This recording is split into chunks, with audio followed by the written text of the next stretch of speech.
Bismillah ar-Rahman ar-Rahim, alhamdulillah, wassalatu wassalam ala rasulillah, amma ba'du. When I was in the UK, the brothers contacted me from this masjid Abu asked me would I extend my trip here after coming to participate with the brothers at Khalid bin Walid Masjid. I said, sure, it'll be my pleasure. Let me know, inshallah, what you want me to talk about, and we'll deal with it.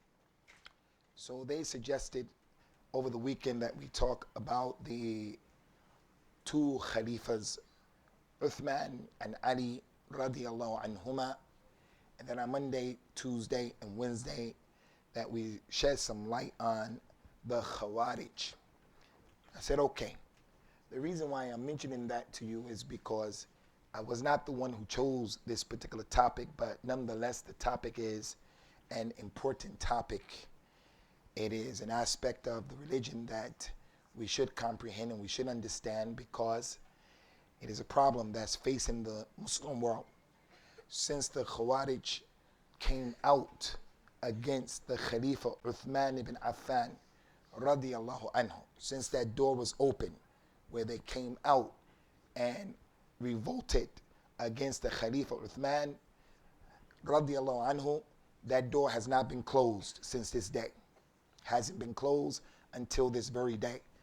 The disturbing issue is that today many Muslims, they believe in some of the concepts of the Khawarij without even realizing that your understanding of this issue or that issue is a Khariji understanding.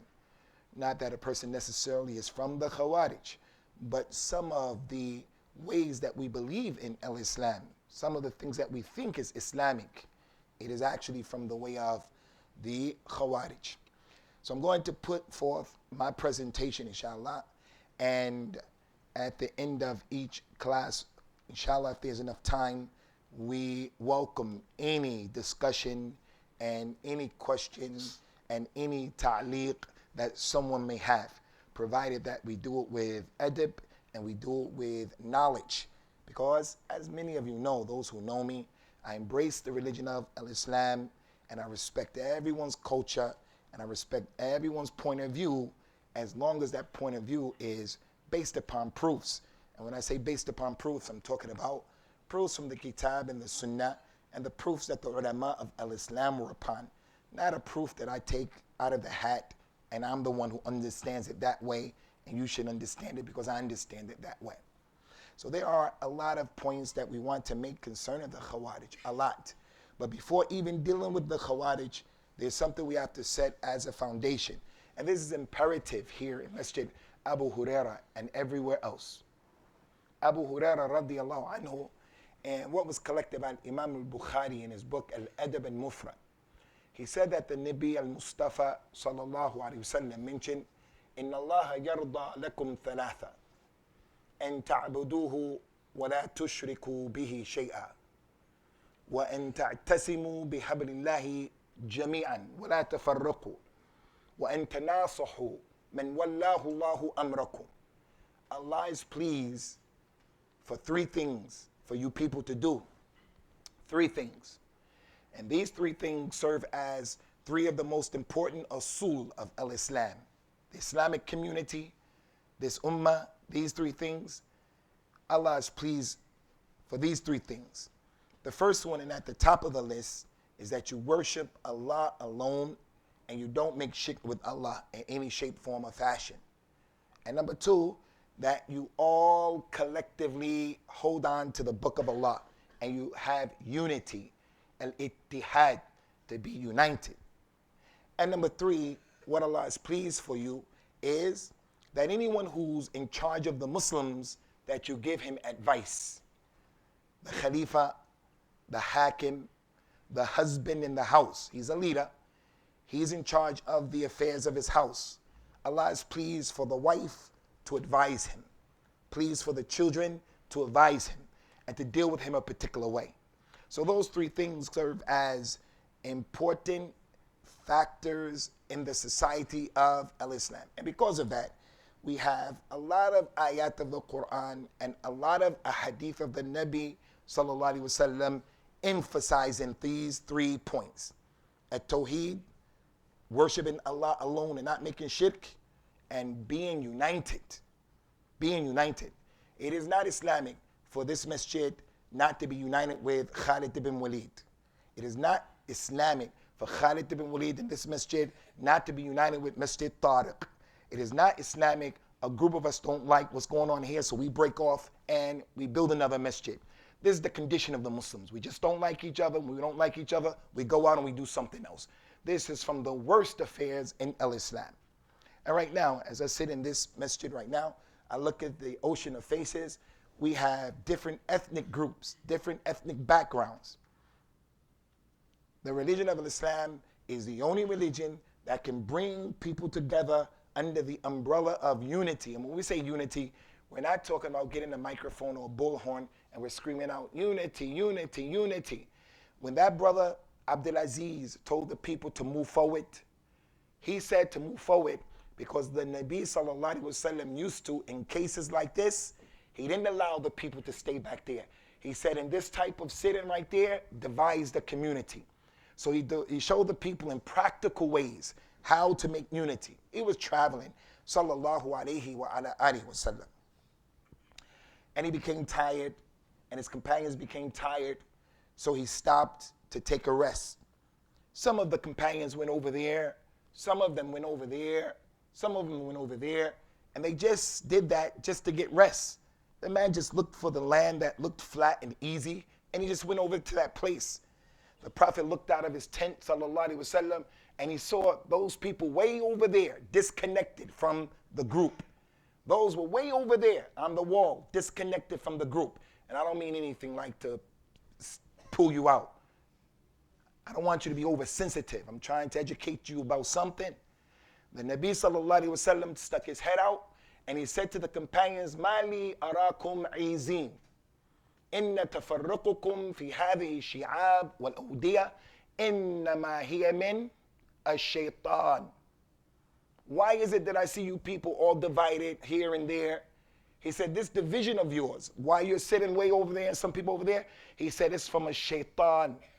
The narrator of the hadith said, whenever we came and the Prophet was there, sallallahu alaihi wasallam, we came close to the point if you threw a blanket out, the blanket wouldn't hit the floor. So the point here is, he taught his companions, sallallahu alaihi wasallam, radiyallahu anhum ajma'in, a practical way of teaching one another how to tolerate your brother. In our religion, we come together.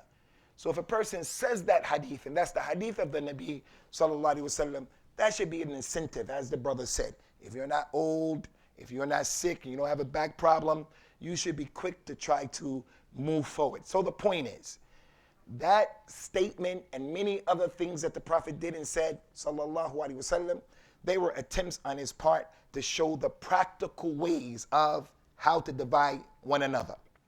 Look at the ayat of the Quran. Before we even talk about the Khawaarij, Allah Azza wa Jal, He said in the Quran, وَاعْتَسِمُوا بِحَبْلِ اللَّهِ جَمِيعًا وَلَا تَفَرَّقُوا. He said in the Quran, إِنَّ الَّذِينَ فَرَّقُوا دِينَهُمْ وَكَانُوا شِيعًا لَسْتَ مِنْهُمْ فِي الشَّيْءٍ إِنَّمَا أَمْرُهُمْ إِلَى اللَّهِ ثُمَّ يُنَبِّئُهُمْ بِمَا كَانُوا يَفْعَلُونَ. Allah Azza wa Jal mentioned ayat upon ayat. وَأَنَّ هَذِهِ أُمَّتَكُمْ وَاحِدَةٌ وَأَنَا رَبُّكُمْ فَاتَّقُوهُ. All of those ayat in the Quran, and they are many, many, many. وَأَطِيعُوا اللَّهَ وَرَسُولَهُ وَلَا تَنَازَعُوا فَتَفْشَلُوا وَتَذْهَبَ رِيحَكُمْ. All of those ayats are telling the Muslims, don't be divided amongst yourselves, because if you are, there's going to be a price to pay. And then we have all of those hadith of the Nabi sallallahu alayhi wa alihi wa sallam. Hudayfa ibn al-Yaman, may Allah be pleased with him and his father, he said that the people used to ask the Prophet about the good things, and he used to ask about the bad things out of fear that the bad things will fall on him. So he started asking about some issues about Yawm al-Qiyamah and the time of fitna. He said, Ya Rasulullah, what do you advise me when the time of the fitna comes? He said, I advise you to stick to the Muslim group and the leader of the Muslims. He said, what if there's no single Muslim group? They're divided, and there's no Muslim leader as such. The Nabi told them, sallallahu alayhi wa sallam, فَاعْتَزِلْ تِلْكَ الْفِرَقْ كُلَّهَا. Stay away from all of the different groups that the Muslims created for themselves. That's a jama'ah, he has a jama'ah, he has a jama'ah, he has a jama'ah. Don't be a part of any of them. Stay away from all of them, even if you have to hold on to the tree and you're biting onto the tree until death comes to you. That hadith is one of the many hadith to indicate and to show the importance of no one being with a group, adding on to the ikhtilaf and the tafarruq. Look at the reality of the companions. You have Abu Bakr and Umar. They were total, complete, absolute Arabs. They were the brothers to Salman al-Farisi, who came from the other part of the world, from Persia. He's totally diametrically opposed to the ethnic background of Abu Bakr and Umar, but he became their brother. The difference in ethnicity was put aside and they became brothers. The three of them, they were brothers of Suhaib al-Rumi, who came from Rome, different from Persia, different from the Arabs. Bilal ibn Rabah came from Ethiopia. He's different from the Roman, he's different from the Persian, different from the Arab. They came, and al-Islam, the way that they were practicing it, it transcended all of those differences that they had within themselves, where they came from. And then we have some of the Jews who embraced Islam, like Abdullah ibn Salam, like our mother, Safiya bint Huyay, radiyallahu anhum ajma'een. They became the brothers and the sisters to the Persian and the Arab and the one who was from Rome and so forth and so on. And Allah Ta'ala mentioned about those Jews in the Quran. Some of them became Muslims. لَتَجِدَنَّ أَشَدَّ النَّاسِ عَدَاوَةً لِلَّذِينَ آمَنُوا الْيَهُودُ وَالَّذِينَ أَشْرَكُوا. But when those Jews became Muslims, sallallahu alayhi wa sallam wa radiyallahu anhum ajma'een, they were brothers under the umbrella of Islam. Now I'm telling you here in our community, with all of the diversity from where we come from, if we hold on to our culture and we hold on to our madahib, when the madahibs are not supported by proofs, when we hold on to our group and our jama'at, he has his jama'at, he has a jama'at, I'm on a different jama'at, we're going to continue to be in a position of weakness and we're going to be in the problem that we have. So what's the point? What's the point? Al-Islam prohibited at-tafarruq and ikhtilaf. The ikhtilaf that leads to hatred. I don't like you and you don't like me. I don't like you because you are with that group and I'm with that group. There's a problem in the deen of Allah Azza wa Jalla. So that's the first point we want to bring to your attention. And the reason why we're mentioning that point is the Khawaarij are a group.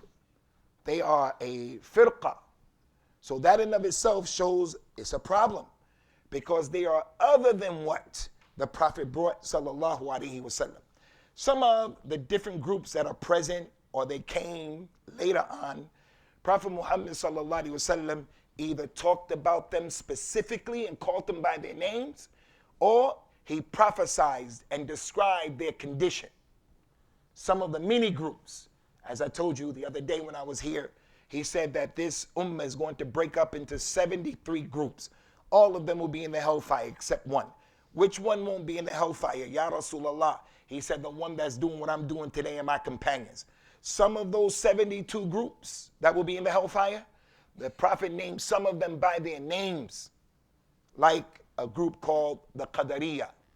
The Qadariyah, they have some problems with the Qadr. The Qadr, one of the 6 pillars of Al-Iman. The Prophet said about them, sallallahu alaihi wasallam, Al-Qadariyah majusu hadil ummah. The Majus, the Magians, the Majus of Persia, they used to believe in 2 gods. The God of fire, the God of light, and the God of darkness. The God of light was good, and the God of darkness was bad.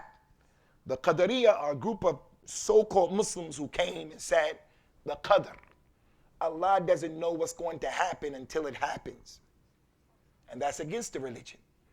Allah subhanahu wa ta'ala knew, and he knows, that you would be sitting here with the amount of money that you have saved up at this very moment, and he knows the moment, the second you're going to die, and he knows every single issue and is written with him. يَمْحُ اللَّهُ مَا يَشَاءُ وَيُثْبِتُ وَعِنْدَهُ Kitab. That Kitab is the Lawh al-Mahfuz. The Nabi sallallahu alayhi wasallam said, when Allah created Adam, he took from Adam out of his loins all of his children. Before he put Adam in the Jannah, Allah sent the Nur out.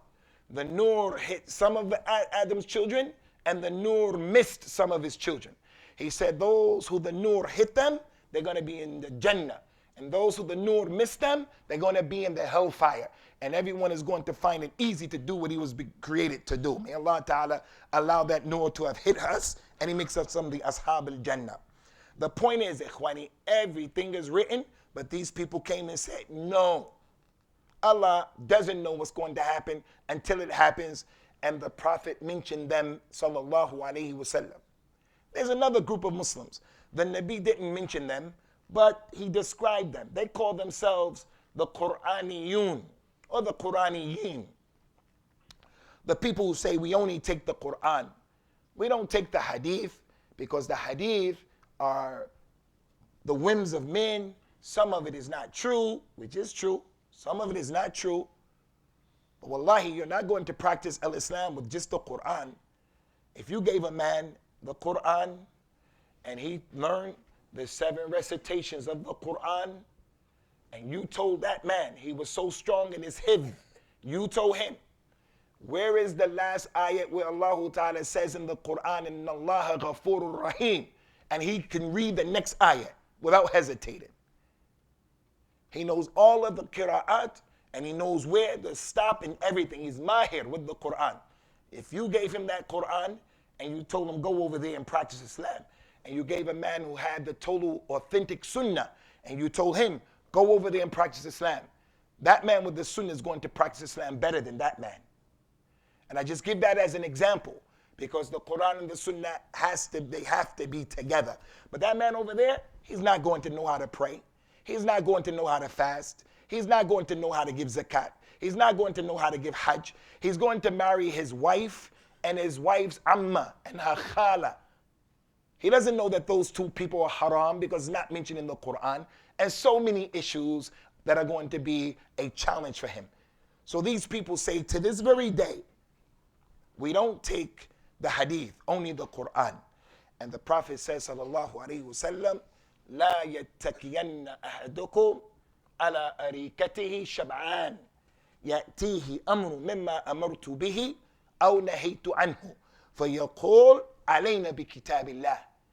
Don't let any of you recline, relaxing on your chair, full with a full belly, and then something comes to you that I told you to do or I told you not to do, and then you tell the people, just bring me the Quran, don't bring me that hadith. The Prophet talked about those people, sallallahu alayhi wasallam, in a number of proofs. So the point here is, at-tafarruq is not permissible. These groups are not permissible. And the Prophet talked about a number of them. One of the groups that he talked about in detail was the Khawaarij, the group that we're going to deal with in the next 3 days. He talked about them in detail, called them by their names. And he said about them, sallallahu alayhi wasallam, al-Khawaarij, kilabun nar. They are the dogs of the hellfire. They're the dogs of the hellfire. And that's because of some of the stuff that they believe and some of the things that they do and the harm that they pose to the ummah.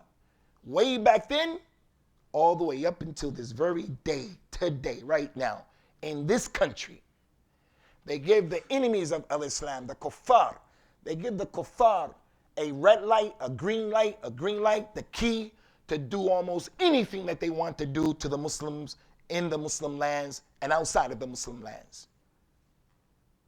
So he named them by their name and he gave us a description. Now the Qadariyah, they were not present during the time of the Nabi sallallahu alaihi wasallam. They came at the last part of the companions. The Qadariyah, they started in Iraq and they started during the time of the companions. The companions met them and the companions warned against them and fought against them and educated the community against them. As for the Khawaarij, they started with the Nabi sallallahu alaihi wasallam during his era. And that's indicative of a number of hadith that tell us about an incident that I'll share with you. After there was a war that the Muslims had, the spoils of war, the ghanaim, when the Muslims fight, they don't just fight to kill people, just to spread blood, spill blood. Al-Jihad in al-Islam has been legislated and it has its high position, and we don't bite our tongues and apologize about al-Jihad or any aspect of our religion. But there's a correct way of making jihad. Al-Jihad is established so that the Tawheed of Allah Azza wa Jal will be established. His religion is protected and people will stay in their places, because without one people stopping another people, there's going to be fitna and fasad in the earth. The Nabi had a jihad, and after his jihad, sallallahu alaihi wasallam, he decided to give the money to the chiefs of Quraysh, the chiefs of the Arabs, so as to entice them to stay in Islam and to come into Islam. They were new Muslims. Al-Hasib ibn Aqra, he was a tremendous personality in Jahiliyyah. He embraced Islam and he was new to the religion. The Nabi knew, sallallahu alaihi wasallam, if a man like this stays in this religion, it's going to only embellish and help this religion. So the Prophet gave him a lot of the spoils of war. And he gave the other leaders. And the people were with him, his companions. They said, what is this? What is this? We've been making jihad all these years. We've been supporting the religion, supporting you all these years. And you give the money to these people? The Nabi told them, sallallahu alaihi wasallam, yes, I want to encourage them to stay in Islam. But there was one man. They called him Dhu al-Khuwaysira. He was from Bani Tamim, one of the tribes of the Arabs. They described him with a number of descriptions. They said that he had big eyebrows, very big, and he looked like this, and his head had wrinkles in it, and he had the bald head, and he didn't smile. He came to the Prophet ﷺ after he distributed the spoils of war, and he grabbed him by his shirt, and he twisted his shirt and said, Ya Muhammad, i'dal. Be fair and just, Muhammad. You were not fair and just by giving it to them. The Prophet took his hand, ﷺ, and took it off of his neck. They said when he took it off of his neck, you can see the whiteness, the mark that his clothes made. Umar radiallahu anhu, or Khalid ibn Walid, said, Ya Rasulullah, let me chop his neck. That man is a munafiq. Touching you like that is kufr. Touching you like that is kufr. Accusing you of being unjust is kufr. You speak on behalf of Allah. وَلَا يَنْتِقُ عَنِ الْهَوَىٰ إِنْ هُوَ إِلَّا وَحْيٌ يُوحَىٰ. He doesn't speak from his own desires. He speaks from revelation that comes to him. So if you believe that the Nabi sallallahu alaihi wasallam can judge in a case and intentionally be unjust and unfair, that's kufr if you know what you're talking about. He said, let me chop his neck off. He deserved to have his neck chopped off. That was kufr, disrespect. But what did the Prophet say? He said, no, don't do that. أَتُحِبُّ النَّاسِ أَن يَقُولُوا أَنَّ مُحَمَّدٍ يَقْتُلُ أَصْحَابَهُ. Do you want the people to say Muhammad kills his companions? If you chop his neck off and you kill him, the news is going to spread of the incident. But the way it's going to spread is not going to be the reality. It's going to be false propaganda. You're going to give the non-Muslims an indication that if you disagree with me in this religion, I'll kill you. If you disagree, Muhammad sallallahu alaihi wasallam has a religion where there's no rahmah. So he didn't allow them to kill him. The Prophet gave him money. And the man turned around and he left. The Prophet said to his companions, you see that man? There's going to come from his loins a group of people. One of you, you're going to compare your salat to his salat, and you're going to see your salat as being insignificant. You're going to compare your fast to his fast. Your fast is going to be insignificant. You're going to compare your jihad to his jihad, their jihad. You're going to see your jihad as being insignificant. And then he said about them, يَمْرِقُونَ مِنَ الدِّينِ كَمَا يَمْرِقُ الرَّمِيَّةُ السَّهْمُ مِنَ الرَّمِيَّةِ. They will go in and out of the religion the way the arrow goes in and out of the game. If you took an arrow and you shot the sheep, because the arrow is going so quickly and so strong, it goes in the sheep and out the sheep from the other side. He said they will go in the religion and out the religion the same way. In another hadith he said, يَقْرَؤُونَ الْقُرْآنِ وَلَا يَتَجَاوِزْ تَرَاقِيَهُمْ. They will read the Quran, but it only goes up to their necks, meaning they don't understand the Quran. The Khawaarij of today, in the UK. We have a group of young brothers who have Khariji tendencies. And I'm going to give you some of the characteristics of the Khawarij that the Prophet told us about, sallallahu alaihi wasallam. There's a group that call themselves the Muhajirun. They were originally called Hizbul Tahrir. That's a group that was in the Arab world, started in Syria and Jordan, in that area. They had to change their names because they were so radical that the government says this group is illegal. So they would change their name to the Young Muslims, and then they would change their names, and then they would change their names. Anyway, just look at the understanding that they have. They're calling for the Khilafah, and we call for the Khilafah. The Khilafah is the responsibility of the Muslims to establish it, but there's a way to establish it. And it's not established by empty slogans and screaming through the bullhorn. Point I want to make. Khilafah, Khilafah, Khilafah. They interviewed them on the BBC. They said to the leader of those people, if you are given the Khilafah, what are you going to do here in the UK? What's the first thing you're going to do? The leader said, out of all of the things that he could have said on the BBC, he said, first thing that we're going to do is we're going to stone to death all of the women in the UK who don't wear hijab. The person who's watching that show says, what kind of religion is that? Already, my mother, who respects Islam, you come with me to my mother's house unexpectedly in New Jersey. My mother has halal meat in her freezer. My wife comes with me, with you and your wife, and they have niqab on.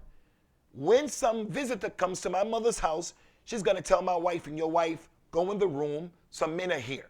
She's going to tell the men, don't go in that room out of respect for Islam. She doesn't have anything to do with Palestine, Iraq, or any of these problems that the foreign policy of America is oppressing Muslims. I will never, ever, ever open up the door and give dawah to my mother about the marriage between the Nabi sallallahu alaihi wasallam and our mother Aisha, because my mother can't get that around her head. How can a man marry a lady so young? I can't mention that right away. Now, if she insists, then I have to talk about it. I have to explain to her with an intellectual way of arguing. But to open the dawah with that is ludicrous.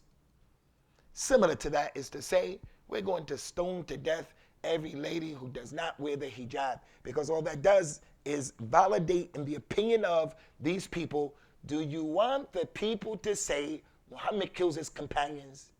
Do you want the people to say that?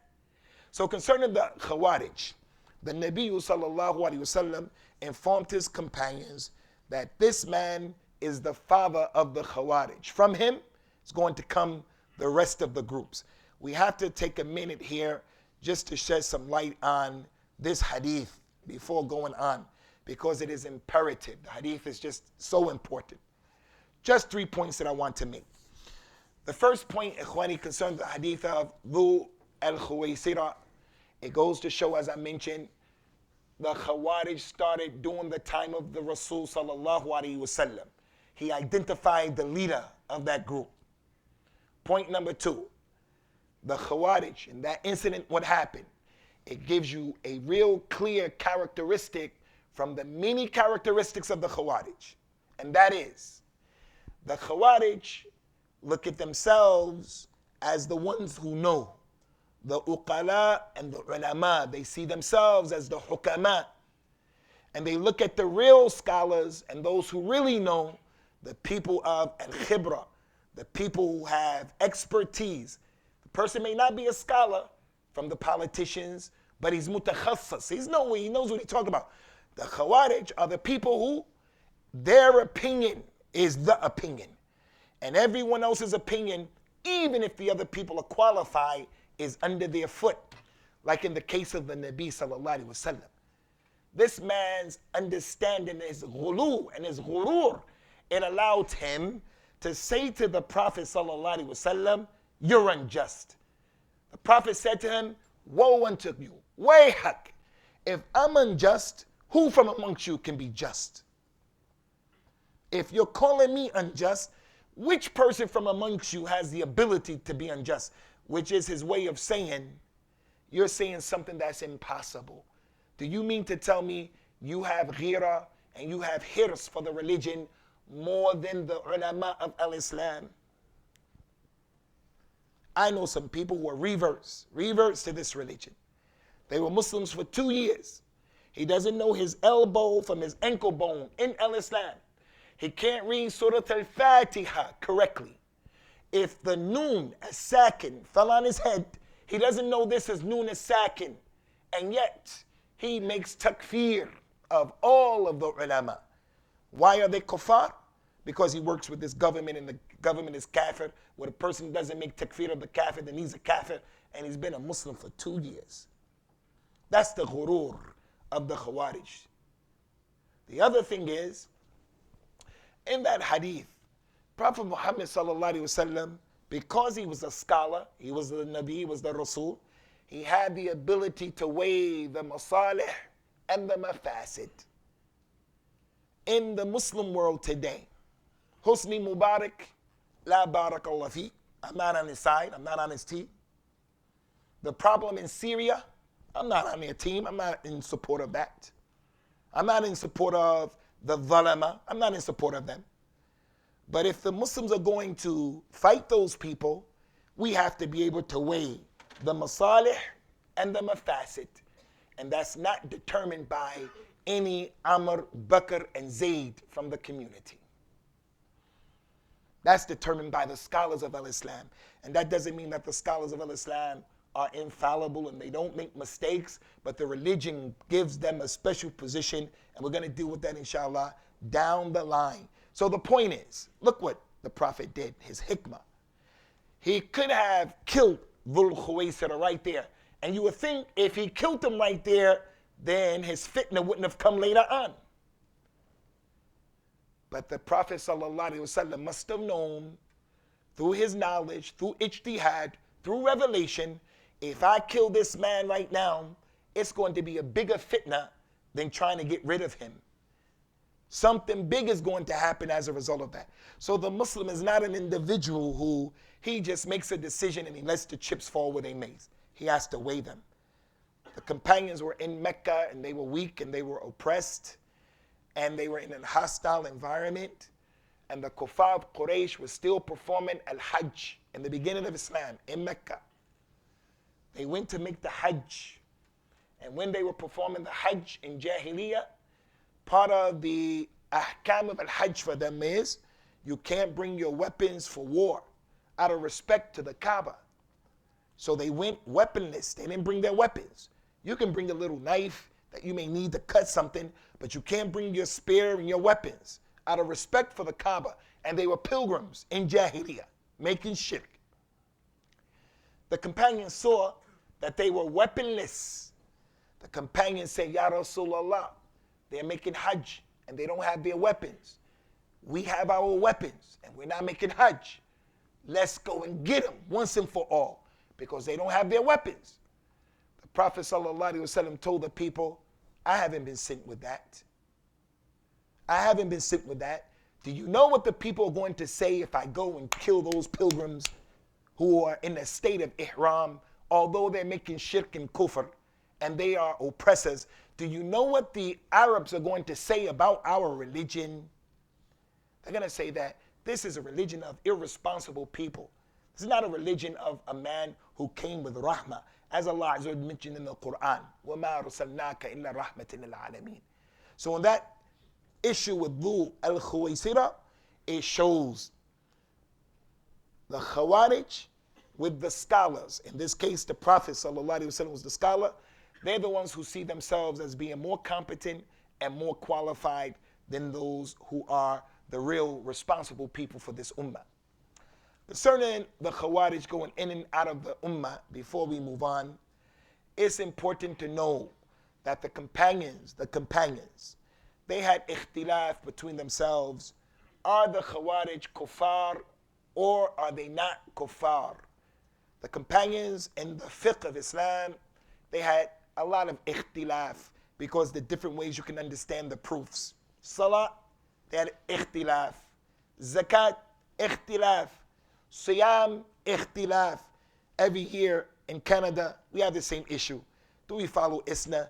Do we deal with the telescope sighting with the satellites? Do we have to see it by the naked eye? If they saw it over in Morocco, do we find it every year? This ikhtilaf is mu'tabar. The companions had that. So you take your position and you keep it moving. Don't argue and fight and divide over this issue every year. Follow what your masjid says and just do it. You have some other dynamic that's going on that's going to work for you. You're going to go to your country. You're going to do the Eid with your people. Just do it and be quiet because the companions had that ikhtilaf. No problem. But when it came to the aqidah, the theology, the companions only had ikhtilaf in about 4 or 5 issues, and that was it. 4 or 5 issues. They didn't have a lot of ikhtilaf like in fiqh. They had ikhtilaf. Did the Prophet ﷺ see Allah when he went to Al-Isra wa Mi'raj? Did he see him with his eyes or did he see him with his heart? Some of them said this, some of them said that. The Dajjal. Is he that young boy, Ibn Sayyad? Is the Dajjal that boy or not? Some of the companions used to say, Wallahi, he's the Dajjal. Some of them said, no, he's not the Dajjal, and it doesn't appear he was the Dajjal because he had children, and some of his children came, and they were from some of the Thaqat and the Kutub al-Sitta. He made Umrah, he made Hajj. A Dajjal can't go into Mecca, can't go into Medina. The companions had ikhtilaf. There's a hadith that said, إِنَّ الْمَيِّتِ لَيُعَذَّبُ بِبُكَاءِ الْحَيِّ. The dead person will be punished because of the screaming and the wailing and the crying of the living. When Aisha heard some of the companions saying this, she became upset. She said, no one is going to be responsible for what this person out here is doing. He's dead. He's finished with his situation. And Allah mentioned in the Quran, لا تزر وازرة وزر أخرى. And they had ikhtilaf about the Khawarij. That's it. The reason why I'm mentioning that is, our ummah needs to ask the question, why do we have ikhtilaf in every aspect of our aqidah? We have ikhtilaf in every aspect of our aqidah. Every aspect of the aqidah al-Islam. Simple things in the aqidah of Islam.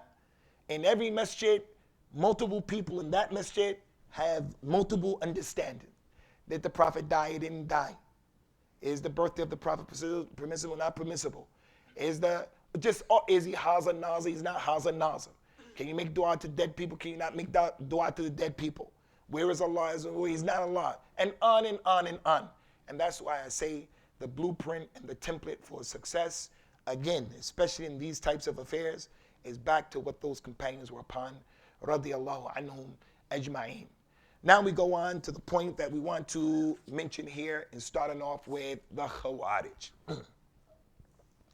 As I mentioned, the Khawarij as a group, they started as a group during the Khilaf of Uthman ibn Affan. After the Khilaf of Umar, Islam spread in those 12 or 13 years and they conquered many places and a lot of money came into the Islamic State. And when that money came in, they started to distribute that money with fairness and justice. But when it was the Khilaf of Uthman, some of the people felt that Uthman was not being just. Uthman had a brother from his father's side who was a companion. And any companion, as I mentioned to you before, if he made a mistake, he drank khamr, committed zina, apostated and came back to the religion, killed someone, sent a letter to the kuffar to tell them that the Nabi is coming, sallallahu alaihi wasallam, whatever the case is, if they died on al-Islam, they died as companions, Allah is pleased with them. But Uthman had a brother. His name was Uqba. Uqba, the brother of Uthman, was one of his governors, and he was accused of drinking khamr. And he did drink khamr. And he made salat drunk. Radiyallahu anhu. Salatul Fajr. And I'm only mentioning this not to put him down and to make a tanaqqus, but to show you the picture of what the Khawarij had a problem with, Uthman and his khilafah. That man, the brother of Uthman, Uqba, radiyallahu anhuma, prayed Salatul Fajr, and he prayed instead of 2 rakat, he prayed 4 because he was drunk. And they smelt it on him. And instead of reading Qul Ya Ayyuhal Kafirun the correct way, he read it the wrong way. And he said, Qul Ya Ayyuhal Kafirun a'budu ma ta'budun. I worship what you worship. And he messed up the recitation. And Uqba, radiyallahu anhu, used to get some of the money. So those people were upset. And they said, the leaders who are in the position with Uthman, they're not fair and they're not just. One thing led to another, which led to another. Uthman tried to calm the situation down. It kept getting bigger and bigger. The companions went to perform Hajj, and these people came to Al-Medina while the other companions were in Hajj. And they barricaded Uthman inside of his house. The people in Medina, they were ready to defend Uthman, but Uthman didn't want it. He didn't want to be the first one who started this fitna. He didn't want that. He didn't want to be the one who the blood of the Muslims was shedding for the first time because of him or doing his khilafah. Because the people came and said, we'll fight him. He said, no, be patient. He couldn't leave his house. The people tried to convince them. Usama bin Zayd came. Pay attention to this. Usama bin Zayd came and said, hey, this is Dhu Nurayn. This is the son-in-law of the Nabi. He's the one who the companions are pleased with. What are you doing? They said, listen, Usama, why don't you go back and why don't you advise the people about Uthman in the masjid and let the people know Uthman is no good and Uthman is this. Usama said, do you expect me to advise him in front of all of the people? I do advise him, but I advise him between me and him. I'm not going to be the first one who advises the leader in front of all of the people, because that's not from the religion. That's from the way of the Khawarij. And we're going to come to this down the line. Ikhwani, if we have an oppressive ruler in our religion, he's a zalim. He gambles, he drinks khamr, he makes zina, he delays the salat, he takes the money of the people. Our religion doesn't allow us to deal with him anyway. Just like the husband. You, the husband, you're the leader of your house. You, the husband. The religion doesn't allow your wife, when it's time to eat, it's time to eat. You're sitting at the table, she's sitting at the table, 3 children here, 3 children here, and your wife starts to say to you, you're watching porno, you're not praying, you're doing this, you're not giving me time, you're doing that, you're doing this. She can't say that in front of those children. If she were to do that, that's from the actions of the Khawarij. And no one here would accept that. No one, no husband would accept that. You invite 7, 8 of us to your house after Jummah. We go to eat. When we go in that room, in your dining room, your wife already prepared the food. We come in, we sit down. From the door, your wife opens the door and says, yo, brothers from the masjid, let me tell you what my husband is doing. My husband is watching porno. My husband is doing this. He beats me up. He doesn't pray. We're going to say to her, hey, sister, what are you doing? That's Aib. What are you doing? Even, it doesn't mean, she can't say to us, oh, you're protecting the oppressor. We're not protecting the oppressor. The Prophet said that's not the way to advise the one in position of authority. He taught us a way to advise the one in authority. We're going to come to that, inshallah. The point is, Usama bin Zayd said, I am not going to be the first one to do that. And that's when the Khawaarij started as a group, until ultimately they stabbed Uthman ibn Affan and they killed him. Once that door opened, where people revolt against the rulers in al-Islam, it's been open since that time until today. Until today. After Uthman, Ali ibn Abi Talib became the Khalifa with a lot of balbala and dajjah and a lot of fawda, a lot of problems. The companions, some of them, the majority said, we agree, Ali. Some of them said, no, we don't agree.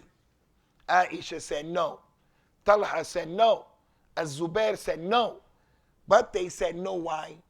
They said, we will not give you the bay'ah until you solve this problem with Uthman.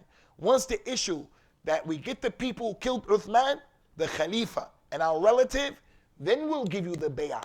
They were not against Ali ibn Abi Talib just to be against them because they wanted to be the rulers. They wanted Ali to get those people. They wanted the community. Get the murderers of the Khalifa, and then we'll give you the bay'ah. Ali said, no, I'm the Khalifa. The people chose me as the Khalifa. And you people have to get with the program. They said no. They had ijtihad. He had ijtihad. They made efforts. In the religion, they were qualified. He made efforts. No one can call what they did the actions of the Khawarij. No one can call what they did khuruj. They had a point of view with their dalil. He had a point of view with his dalil. And the haqq was with Ali, no doubt about it, because of the many ahadith that the Prophet mentioned about this problem, sallallahu alaihi wasallam. Point is, ultimately, the Khawarij were on the side of Ali ibn Abi Talib. They supported Ali. And then there was a war between Ali and Muawiyah, who was the leader of Sham. Because Ali was telling Muawiyah, you also have to give me the bay'ah. He said, no, I'm with these people. So there was a fight. And it was a fitna. Companions fighting each other. And the Prophet told them about it, sallallahu alayhi wasallam. He told them, sallallahu alayhi wa ala alihi wasallam, لا ترجعوا من بعد كفارا يضرب بعضكم أعناق بعض. Don't go into kufr after me by striking the necks of one another. So he told us, إِذَا ذُكِرَ أَصْحَابِي فَاسْكَتُوا. If my companions are mentioned, then you be quiet. Don't sit there and say, Muawiyah this, Muawiyah that, Ali this. Don't say that. That was from the qadr of Allah Azza wa Jal, and Allah is pleased with them. But ultimately, the people who fought with Ali, they defeated Muawiyah. After defeating Muawiyah, their group that was with Ali, they went out against Ali, and then that was the second big khuruj in al-Islam from the Khawarij. They're called the Khawarij Ikhwani because al-Khawarij or al-Khariji, it means they went outside of Islam, some people said. Some of them said they're the Khawarij because they went outside of the rule, and they go outside of the rule of the leader. They don't want to be under the rule of the leader. When they disagree with you, they go outside. Some of them said they were the Khawarij because they went outside of the Sunnah and the guidance of the Nabi in this issue, because it's difficult. It's difficult. The Prophet told us, if we get a bad leader and he strikes your back and he takes your money, the Nabi said, give him his haqq. They said, what about us? He said, be patient and ask Allah for your haqq. Today, the people get upset with that. That is a hadith, what the Prophet, the same way he said, don't kill that man, Dhu Khuwaisira, he knew what he was talking about. Someone else would say, no, he did this to you, he did that. If out of his loins are going to come this fitna, we should kill him. The Prophet said, no, don't kill him, let him go. It's going to be a bigger problem. When he told the community, there are going to come some bad leaders. They're going to be over you. And they're going to have preference for people over you. They're going to let their sons and their families be the princes and the kings. They're going to steal all the money. They're going to be with the kuffar. The kuffar gets 70% of the riches, and their family gets 20%, and the rest goes to the community. The Nabi said, sallallahu alaihi wasallam, if he strikes your back and he takes your money, don't go outside. He said, be patient with them. Be patient with them. Be easy with them. And the reason why he said that is because if you fight these people, like what we have in the Muslim world today, some of them should be fought, but you have to fight them when conditions are there. I don't know who in his right mind. I've been a Muslim since 1986. One of the places I never went was Syria. I wanted to go to Syria, the land of Al-Imam Al-Awza'i, the land of Asham. It's the land of Asham. The Nabi said about that area, La khayra fikum idha fasada ahlu Sham. The Mahdi, Isa ibn Maryam, they're going to be over there. More prophets and messengers are over there. I wanted to go to the Masjid al-Umawi and see what was over there. I never thought in my wildest dreams that Damascus would be destroyed like it is right now. Never thought that in my wildest dream. In Libya, Gaddafi. Al-Iraq. America went into Al-Iraq. I don't know, and I can't understand, and I can't see how any Muslim in his right mind would say the situation that the Muslims are in Iraq right now is better than before Saddam Hussein was there. I'm not for Saddam Hussein. I'm not for Saddam Hussein. What I'm for is the protection of the blood and the lives and the money of the Muslims. Now the issues, these types of issues, they are extremely sensitive. I'm talking about, and I'm over here. Person from Libya who lived there, he's from Syria, he lived there, his blood is hot. But still as a Muslim, you have to judge issues based upon the Kitab and the Sunnah, not based upon your emotions. We all have emotions. Everybody has emotions. Everybody. The point that I'm trying to bring to your attention, Ikhwani, is weighing and judging the benefits and the harms is an integral part of the existence of every single Muslim. We have to learn how to do that in our everyday lives. Who we marry, who we divorce, going into business, selling, not selling, buying, not buying. Are you going to get the mortgage or you're not going to get the mortgage? You have to be able to weigh the harms and the benefits of all of these decisions. The wife is a problem, and I have children with her. Do I divorce her? Do I stay with her? There are harms and benefits. I have to be able to weigh that situation. The blood and the lives of the Muslims, even more so. So one thing I don't want anyone to get up and leave and understand me the wrong way. In Ethiopia, there are some Muslims in Ethiopia. There are Muslims in Eritrea, because I see a brother from Eritrea, and we have a group of brothers from Eritrea in our city who are trying to help some people over there. The Ethiopian Christians are doing some serious zulm to the Eritreans in Eritrea right now. In Burma, the world forgets what the Muslims are suffering from right now. I am not here telling anybody that we should be happy with oppression. And I'm not here saying those people are getting what they deserve and Islam wants that. I'm not saying that. I'm saying in our religion, in the religion of Al-Islam, we have a religion that addresses all of these issues, and it's not for any Amr, Bakr, and Zayd from the community to come and start talking about these issues, about we're going to solve the problem the way we think we should solve the problem. There's a marja. There's a source that we have to refer our issues to in these big affairs like this. And they are the people who are competent and qualified. That's the beginning of the Khawaarij that we wanted to share with you brothers here today, the beginning. Tomorrow, inshallah, we'll deal with the middle aspect of what we want to talk about. And then Wednesday, bi'idhnillahi ta'ala, we'll talk about the most important aspect of the issue and the challenge of the Khawaarij. We have about 5-7 minutes. If you have any questions or any comments you want to put forth, you have an opportunity to do so right now.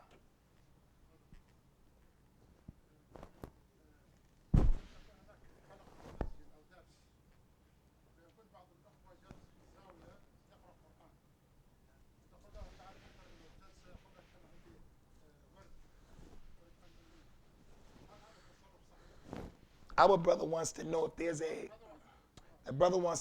lecture in the masjid and a person wants to read the Quran at that moment, or he consistently reads the Quran on that day, and he wants to go to the side to read that Quran, is that considered to be breaking away from the group? Is that something that's blameworthy? The answer to that is no. It's not blameworthy. He has every right to go over there and read by himself. That's what he's been doing. He doesn't have to come, just as the statement of Allah Azza wa Jal, the people here don't have to listen to his recitation as well if they were to hear him. So he should lower his voice and he reads on his own. There's no problem with that.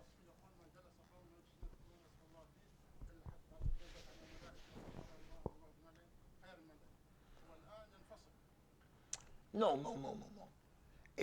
He doesn't have to come to the majlis. It's similar to the statement of Allah Ta'ala, وَإِذَا قُرِيَ الْقُرْآنِ فَاسْتَمِعُوا لَهُ وَإِذَا قُرِيَ الْقُرْآنِ فَانْصِتُوا وَاسْتَمِعُوا لَهُ. If we heard the Quran and I'm working, I don't have to stop and come listen to the Quran. I got a job. I never told you to read that Quran right now. I have to go and do what I have to do. So in this case, he doesn't have anything to do with the dars that's going on. He can stay in his position, no problem. Now, if he came and listened to the dars, he'll get that reward, and then he reads the Quran later, and that's the fiqh of the issue. But if he doesn't want to do that, you can't blame him for that.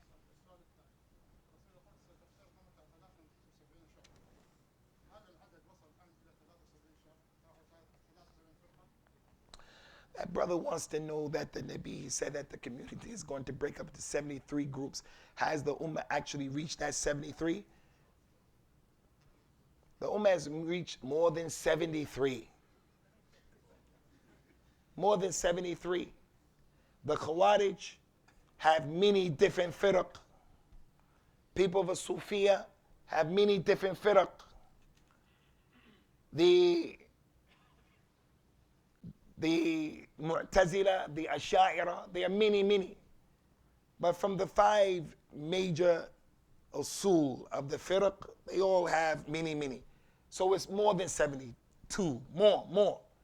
But the hadith is referring to 72 of them that are the basic ones, and Allah knows best. Any more questions, Ikhwani? My man. Huh?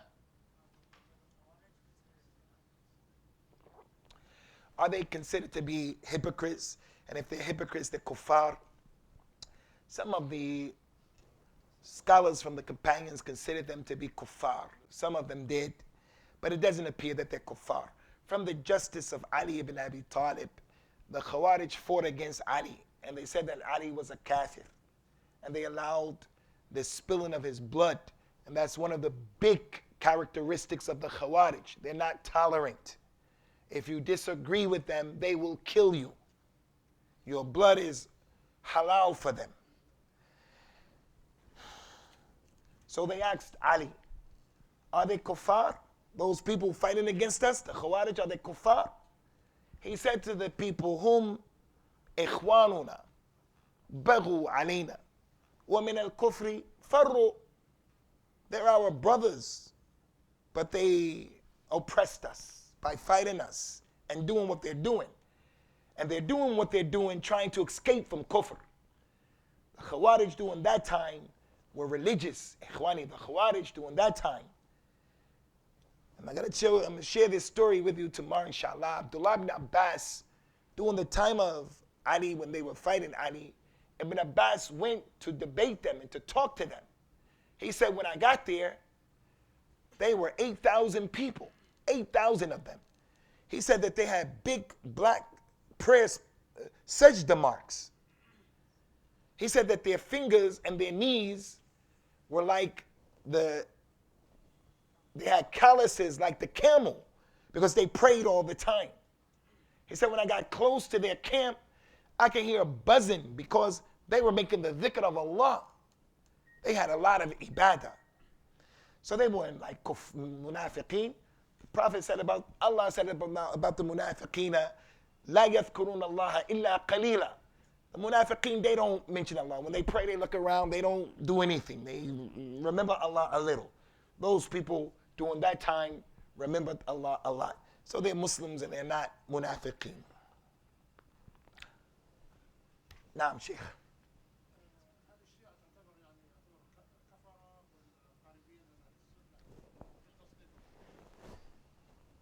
The Shiite of Yemen, the Zaydiyas are not kuffar. The regular Shiite in the world, they're not disbelievers. They're ignorant people who don't know what they're doing for the most part.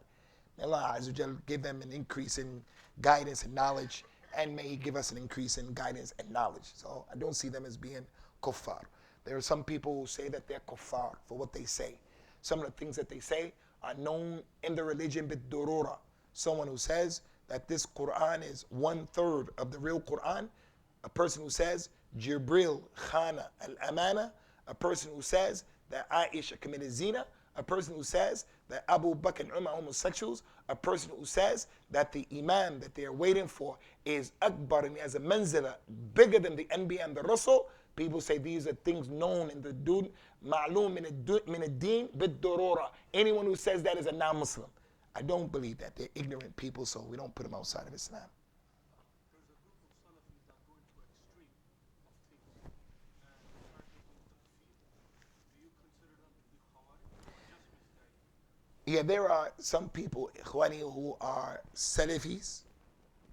They ascribe themselves to a Salafiyah.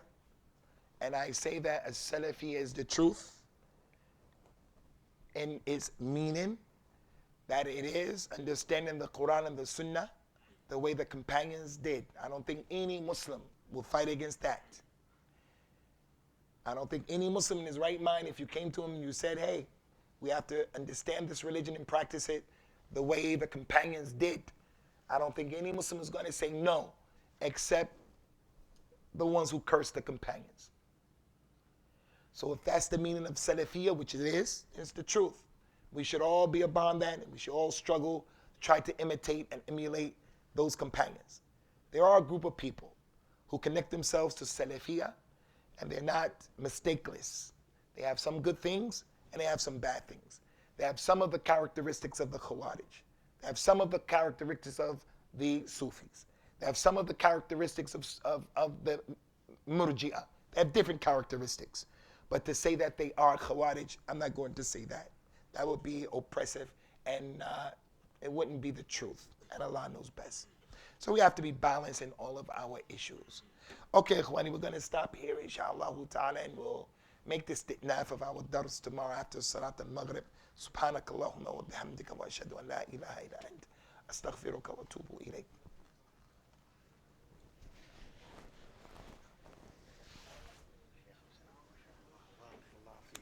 أكرمكم الله يا شيخ. حياكم الله يا شيخ. أنت من وين يا شيخ؟